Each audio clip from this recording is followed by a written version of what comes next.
Well, this might be more of a chore than I thought. That right there shows that they respect this Premier One fencing. They do not even want to walk through the opening that I made here.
Well, this might be more of a chore than I thought.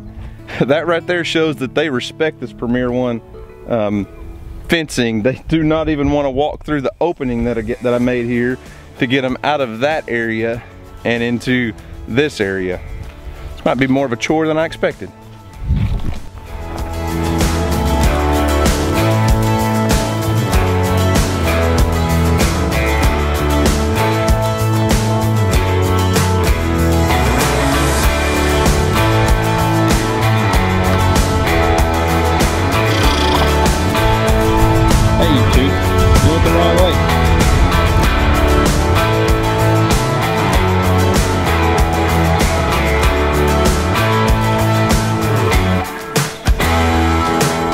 Got it done. So I've had the chickens in this area of the garden for, gosh, I don't know, a month and a half or so. I'm just guessing, I'm not sure.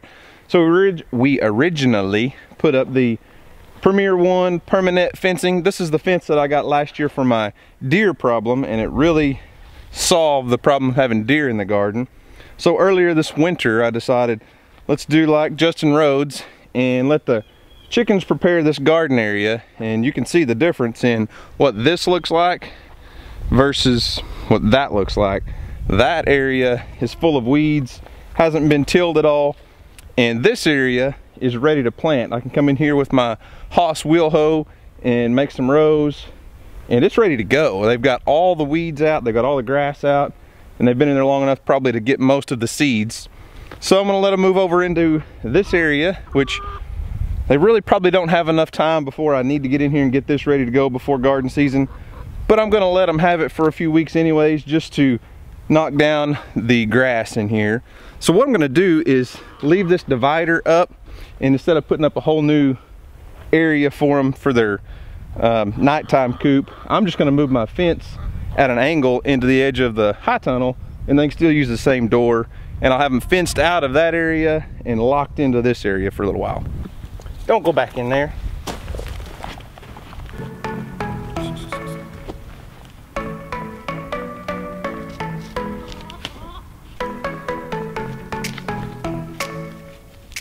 So as I've said multiple times before, Premier One makes a whole lineup of different types of netting, electrified fence netting. Most of it's poultry netting that's much shorter, but this doubles as the poultry netting, keeps the chickens in and keeps the deer and the goats out. It works great. You saw how well the chickens respect it. So if you're looking for something to keep deer out of your garden or to keep chickens in a certain area, I'll leave a link in the description box down below to Premier One's website, to some of the products they sell for this stuff. It works great. I know it's a little bit pricey, but it's kind of an investment the way I see it, and it works. Keeps the deer out of your garden.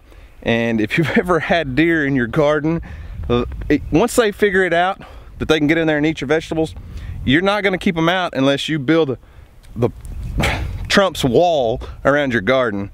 And this is working as Trump's wall for me. Works great.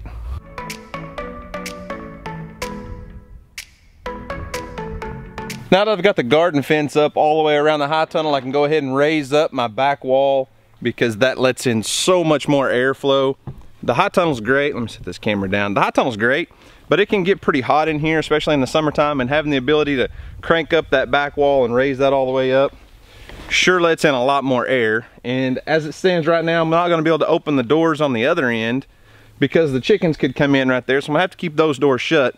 So having the back wall for ventilation and that center ridge vent, it'll let in a lot of air. Now as it gets summertime, we'll have to move the chickens and open those doors up so we can get airflow all the way through. But with the side garden over here ready to go, I'm not sure what all I'm going to plant in there just yet, but one thing I do want to plant in there when the time comes is sweet potatoes. So I'm going to get my sweet potatoes started today. And when you grow sweet potatoes, you don't just do like a regular potato and plant the whole potato. With regular potatoes, you would plant this or cut it and let the eyes form, and it would grow a potato. The plant would grow up and the potatoes would grow down here. With sweet potatoes, you grow them from slips. And there's a couple different ways to grow your own slips, because if you wait around and wait for the garden centers to get slips in and you buy those, they're pretty pricey. And you can grow your own really cheap. And I literally just go to the grocery store and buy sweet potatoes. Now, if you grew up in the country or anywhere around a garden, your grandma probably grew sweet potato slips in her windowsill in her kitchen, just like this right here. So what most people will do is they'll take a sweet potato, put a couple toothpicks in it, and just set it down in a cup of water, and it will grow roots. And every few days you have to add water, rinse the water out, whatever you need to do, keep this water clean.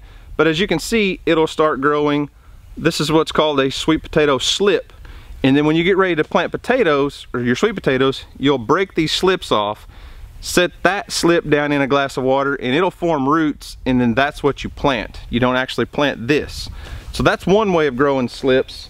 But a few years ago, I started doing it a little bit different, and I'm gonna show you how I do that. So I'm just gonna take a tub. This is one of the mineral tubs, molasses tubs from my goats, but it's a sheep and goat molasses tub. And I'm gonna fill this with potting mix. I've got some potting mix left over from Leon that I used to fill up these self-wicking tubs.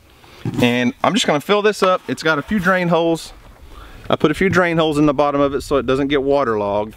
And then I'm just gonna lay those sweet potatoes in there flat like this, and they will grow slips, and they'll grow a lot more slips this way. This was a method I actually learned from Danny at Deep South Homestead. I watched a video a few years ago, and I've been doing it ever since, and it works great.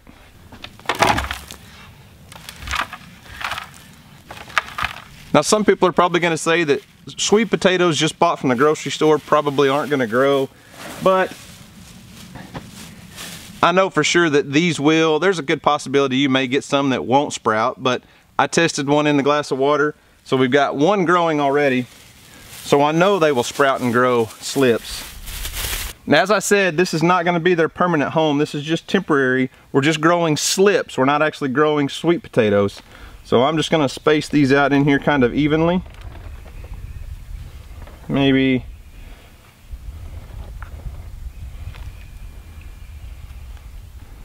like that.